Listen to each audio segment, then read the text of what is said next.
Jadi teman-teman, ini dia bahan-bahan yang aku pakai untuk membuat kue donat yang super lembut.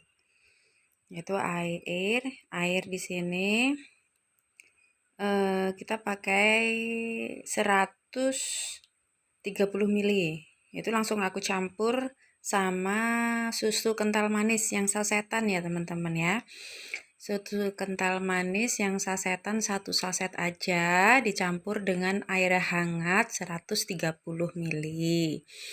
Tepung terigu kita pakai terigu protein tinggi ya teman-teman ya.